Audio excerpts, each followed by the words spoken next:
This is the new Bentley Continental Flying Spur. Yes, and this is my driver, Fabrizio. How you doing, Fabrizio? Hello. How are you doing? Yeah, I'm good, thank you, mate. Yeah, I'm good, thanks. Oh, great. So this thing starts from £165,000, though it's not on sale yet. We all good to go then, Fabrizio? Yes. Cool. What a treat. This is the best intro to any video review I've ever done. Well, from my perspective anyway. Now the first thing I want to know about the Bentley Continental Flying Spur is just how quick it is.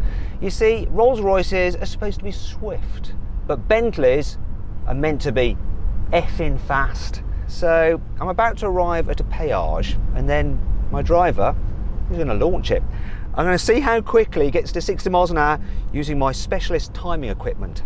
Never done this before from the back seats, but let's give it a go. Right then, driver, nail it.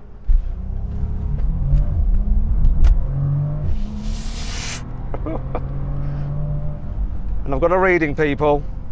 It's 0 to 60 in 4.2 seconds. Now the car is supposed to do it in 3.7, but to be fair, that was uphill. We've got 3 people in the car and the surface was really bad. I could hear the tyres just scrabbling for grip, but rest assured, we were first out of the gate and got ahead of some other traffic. So not too bad. I'll take that. It's a Bentley for sure. Now I've done the all-important performance test, let's talk about what this car is like to be driven in. So first of all, this isn't actually the best seat to be in, it's that one there behind the front passenger seat, because then you can move the front passenger seat all the way forward. But still, there's no problems here for me, even though he's in his normal driving position. I've got loads of knee room, loads of headroom. I can just sit back and relax and enjoy this lovely Bentley pillow that I'm nestling my head on. It's actually made out of suede. In fact, the leather in here is absolutely gorgeous and quality everywhere is impeccable. Everything's hand stitched. It's joyous. I love it. Plus, when you're just driving around, it's superbly quiet unless Fabrizio puts his foot down, then you hear that W12, but it's never intrusive. And of course, it's fully kitted out. So underneath my armrest, there is the all-important connectivity things there, so I can charge mobile devices, some cup holders there, which I can use to hold. Look, in here we have a fridge. It's my bottles of water. Now, it would be a bit better if I had some champagne in there, but I haven't. Oh, I'll tell you what, every single switch you touch is just glorious. It's like a jewel. And the organ stops back here, and the knurling around the air vents. And I like this as well, look. You've got a little area for your mobile phone, you can just plop it there. And then you've got this main infotainment screen here. It's exactly the same as you get in an Audi A8, so you can actually detach it, look like that, which means that thieves can easily detach it. So when you park up, you're gonna have to put that in the boot. Though of course your driver will stay with the car, silly me. Now, one of the things that Bentley's asked us to do is use the mirror app. So you can use the mirror app to check that you're looking good, you know, so you're spick and span for your arrival at your destination. And they actually asked us to do a photo with this and see if we could think of the most creative photo we could do. So I did think of one, and I didn't shoot it in this car. This is what I came up with. Yeah, you can always rely on me to do something a little bit annoying, can't you? And if you don't want to use the mirror function, look, you've got a proper little vanity mirror there. I am definitely vain. Anyway, you can look at the navigation, you can control the media, but then you've also got this other little screen down here which controls, at first glance, it seems that it's only your seats for the heating, the cooling and the rear climate control system. But if I press this little button, look, it pops out. Once again, very similar to one you get in the Audi A8. And then I can do various things with it. For instance, I can operate my seat, the massage function on it. Let's go for a nice, relaxing massage. And I'm going to definitely have the intensity maximum. I like it nice and hard, guys, nice and hard when we're talking about massages. So yeah, that's a really nice piece of kit. It's really, really weighty and expensive. You can do something else really cool with this as well. So I can operate the blinds if I want to. I can do the lighting, so I can change the color of the accents, but I particularly like this. You see the flying bee in the bonnet?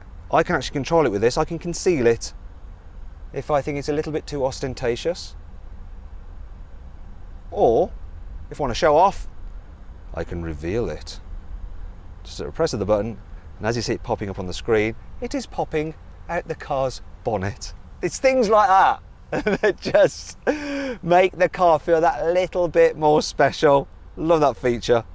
You can control a lot of other things through this as well, but I'm not going to bore you with the details. I guess I better assess this car's comfort. So Fabrizio, would you mind putting the car into comfort mode? Okay, now that's going to slacken off the suspension. and as standard you get air suspension. It's really, really good over bumps. You hardly feel them. It's maybe not quite as soft as a suspension in a Rolls-Royce Ghost, but then it's a Bentley. It's supposed to have a slightly sportier edge, but I can tell you this, I'm very, very comfortable, no complaints at all. Anyway, that's the comfort bit tested. Now Fabrizio, would you mind putting the car into sports mode, because we're on quite a twisty road? And do you know what, mate? If you'd like to, get and have some fun. I want to see what it's like in the back seat when the driver goes a little bit crazy. So that's stiffened up the suspension, it's sharpened the throttle response, increased the speed from the gear changes, and Fabrizio, apparently, is also a part-time rally driver, so he knows what he's doing, so he can get decent performance out of this car and should be able to exploit its handling. So it's a big thing, this, big heavy car. Yeah, we're going around some tight bends and the car is remaining completely flat, and I have confidence in it and Fabrizio because we've got four-wheel drive and it's quite well balanced, and if he gets it wrong we end up in the sea over there. But flipping heck, do you know what, you cannot do this in the back of a Rolls Royce, there's no way. Do you know what, I thought I'd be getting travel sick, but I'm not. That is impressive, and I'm a little bit queasy actually on twisty roads, even when I'm driving. And this car, while being smooth, is strangely not making me feel travel sick. I think it's just because it doesn't roll about much, it just stays flat in the corners. That's impressive, and good driving, Fabrizio. Thank you. Okay, then let's continue this review, but this time I've changed my outfit because I've also changed the car. So this is in a different colour. It's called Sand. Love the colour. And it's got the black pack on it, so you've got like black elements on the car and this strip on the bonnet as well, whereas the other one had chrome. That one was more elegant. This is more sporty, just like my outfit. Now, the front of this car is dominated by this grille. Look, it's massive and it's got vertical slats, which harks back to Bentleys from the late 1950s. There's also blingy crystals in the headlamps. As we move around the sides, you'll notice there's not much of an overhang, really. You know, this is a long car. That makes it look sporty. Now, as standard, you get 21-inch alloy wheels. These are 22s. You've got these B for Bentley vent there on the side. I say vent, it's actually a fake vent. Oh dear. I can't criticise these strong creases in the bodywork though, they're amazing. So the car is actually made out of aluminium. It's really hard to press them into this shape, but they've somehow managed to do it, and it does look cool. Also, what's interesting is this panel that runs from here all the way down the back part of the car is just one piece, and it's the biggest single piece of panel fitted to any car currently on sale. Let's move finally around the back, and then you've got the classic Bentley tailpipes there. They're not fake, there's two actual exhausts in there, and the back end is really neat. Once again, lots of creases in it and looking good with this black pack on it. I love it. I think this is a really, really sporty looking large saloon. In fact, if you click on the pop-out banner up there, which would you rather have, this Bentley Flying Spur or a Rolls-Royce Ghost? Oh, decisions, decisions. Welcome to the interior of the Bentley Continental Flying Spur, and it's just as glorious as the outside. The design is very similar to that in the Continental GT. However, there are a few differences. For instance, you have what's known as Texas-style air vents in the centre rather than the bullseye design, and the centre console is slightly lower as well, but I do like the way that it's designed to look like it's floating. I love it. I love Bentley interiors though, so I'm a bit biased. I mean, quality in here, I mean, it's almost childish to talk about it, but everything is super lovely. I mean, there's leather everywhere in this car. I love the wood as well. I don't normally say that, but the wood looks good. And then there's this metal strip that runs around the car, and all the detailing, like the metallic bits, the knurling here on this particular car, the Bentley clock, the feel of the steering wheel is glorious as well. Also, the carpets are so thick that it makes me want to drive barefoot. No! God, please, no! The only thing I don't like is the fact that these buttons just remind me of those in an A3. They're identical. Also, we've got digital dials, which I kind of wish that this had analog dials, but they do look cool. And of course, there's a lot more functionality with the digital dials. In fact, this system is pretty much identical to the virtual cockpit you get in Audis. It's just got some Bentley graphics on it. That brings me on to the main infotainment system, which is a huge widescreen, which is very similar to the system in a Porsche Panamera, and it's generally all right, though some of the icons can be a bit hard to hit while you're driving along, and the navigation is okay, and it comes with Apple CarPlay and Android Auto as standard. However, it's not quite as good as BMW's iDrive, and that brings me on to this car's specs. As well as the two digital displays, you get a reversing camera and a 360-degree top-down camera. There's also various technology to stop you crashing into things and people when you're driving through town. As standard, you get a Bose sound system, but you can upgrade to this Bang & Olufsen system, which has 1500 watts and 16 speakers. Not loud enough for you, sir? Well, you can then upgrade further to the name system, which has 2200 watts and 22 speakers. In fact, that is the loudest stereo fitted to any car in the world ever. I'm talking about as fitted by a manufacturer, not aftermarket systems, people. If you want to make the interior of this car even more lovely, then upgrade to the Mulliner pack. So that includes sports pedals, a jewelled fuel filler cap, diamond quilting on the seats, and a new diamond quilting 3D effect leather in the door panels. I have never seen anything like that before. It's rather cool. Now let's talk about functionality here in the front. So this car's got a wireless charging pad, which is great for me and my Samsung. However, if you've got an old phone, then you do have 2 USB charging points. They're neatly hidden actually, I like that. And there's a 12-volt socket there and a proper cigarette lighter. Yeah, for lighting your Cuban cigars. Then there's the layout. So it's all very simple to operate the climate control because the actual temperature is in the dials here. Then you've got the cooling and heating for the seats. And the seats are very, very comfortable. There's loads of electrical adjustment in them, so you're going to be able to get comfy whether you're big or small. And there's plenty of adjustment in the steering wheel. Once again, it's electric. Then there's the practicality. So decent sized door bins. Look, I can fit that in there. And there's a neat little place just down here. There's one on the other side as well, where you can keep the big Bentley key. Where are the cup holders though? Well, don't worry, they're hidden under here. Now, they are quite deep, so that's quite a tall coffee cup, and that just fits, but there is a risk with small ones that you'll just end up removing the lid when you're trying to remove the cup. Moving on to the glove box, it's not that big, but it is refrigerated, which means you can keep your drinks cool. Right, let's talk about this car's practicality. Now, I love how you open the boot by pressing the B. Super cool. And as you can see, the size is all right and the opening is quite large. You have this metallic scuff plate here, so when you're having to lift things over the lip, you don't damage your paintwork. It's got nice thick carpet in here. Yeah, it's very thick for a boots carpeting. And you've got some tie down points. You've got a 12-volt socket as well. Under here, there's not much apart from your stuff. And you'll notice there's, the fridge eats into the boot space. In fact, the boot capacity is about 15% smaller than a Rolls-Royce Ghost and Mercedes-Maybachs. Oh dear, and that brings me on to 5 annoying things about the Bentley Flying Spur. If you want fully auto cruise control, then you're going to have to pay extra for it, which is a bit cheeky on a car that costs this much when it's standard on a Toyota Corolla. Also, options are very expensive. It's all too easy to spec this car up way beyond £200,000. I know this car is hand built and everything, but the way that metal strip on the dash doesn't quite line up with the one that goes in the door is really doing my head in, even from here. The new dual clutch automatic gearbox isn't quite as smooth at pulling away from a standstill as an old-fashioned torque converter auto. Now, admittedly, I'm hamming this up a bit to just illustrate to you my point. However, when you're driving along at speed and you're accelerating, then you suddenly lift off the throttle, it does sometimes give you a weird jolt, which is a bit uncharacteristic for a luxury car. Well, you think you may be able to lift this up for some extra storage space. No, it doesn't budge at all, but you can slide it forward, but then there's a problem with that, as I'll illustrate now. While there is a middle seat here in the back, it's certainly not Bentley comfortable. Yeah, you're going to resent the people sat in these 2 outer seats. Thankfully, this car has plenty of cool features to help make up for all this. Here's 5. Fed up of being distracted by modern technology while you're driving?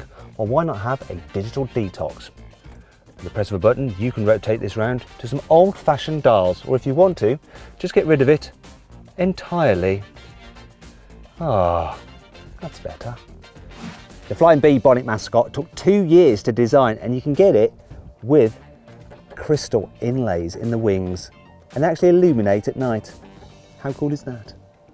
The Flying Spur gets the same brakes as the Continental GT, and that means it has 420mm iron discs at the front, which are the largest fitted to any production car.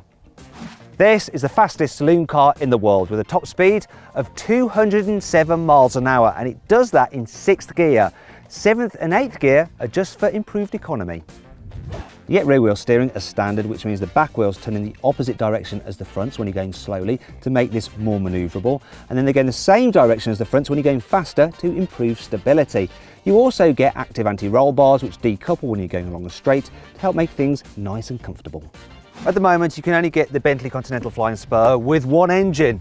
But what an engine it is. It's a 6-litre W12 with 635 horsepower, 900 Newton meters of torque, and there it is, behold, look at it. Now, if that's a little bit too powerful for you, there will be a twin-turbo 4-litre V8 with 550 horsepower and 770 Newton meters of torque, and if you're a bit worried about the environment and want to improve your economy, there'll also be a V6 plug-in hybrid with 450 horsepower and 700 Newton meters of torque.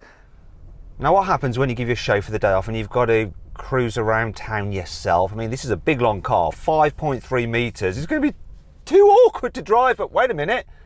We've got rear wheel steering as standard, so actually it's very, very maneuverable. Oh gosh, that's taken a lot of the strain out of driving in town, I can tell you. It's a nightmare around here, actually. So you almost got crashed into by a blooming lorry. Woo! Yeah, that would have cost you a lot of money. That would have, Mr. Sixt. Not sure if you've got the insurance for that. Yeah, I have got a camera on my car and you have been filmed. Don't worry though, it's just for entertainment, it's not for prosecution purposes. Anyway, I'm looking for my hotel. It's a travel lodge. Where's the travel lodge? All these just look a little bit too cheap for me. Wait a minute, is that Tiffany Dell? So what happens when you've got a long journey and you really can't be asked to drive yourself? Well, all you have to do is engage the automatic cruise control, which will keep you a safe distance from the car in front and do the steering for you. However, if you take your hands off the wheel, it can tell there's no resistance from your hands and it will eventually disengage. But I have a solution. You see these Bentley ashtrays, they're solid metal, so are really heavy, and if you wedge them in the steering wheel like that, provides enough resistance that the car thinks you're holding the steering wheel, so it doesn't disengage. So you can just sit back and relax and enjoy the drive. Still working. Still working. Still working. Yeah, don't do this at home. It's just for illustration purposes. Anyway, Fabrizio, you're fired.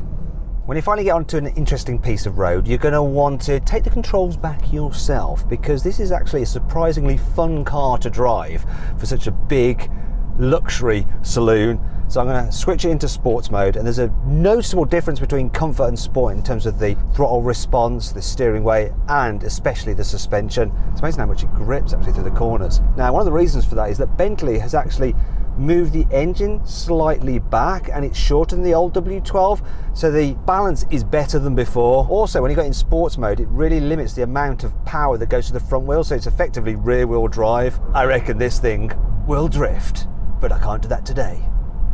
Anyway, what I'm going to do is put it into Bentley mode, which actually works out what I'm doing, what the road's like, and it gives you the best of both worlds between comfort and sportiness. And I can just waft along or hammer it depending on my mood.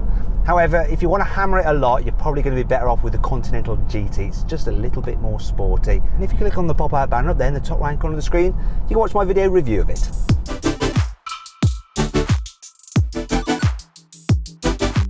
So then, what's my final verdict on the Bentley Continental Flying Spur? Should you avoid it, consider it, shortlist it, or just go right ahead and buy it?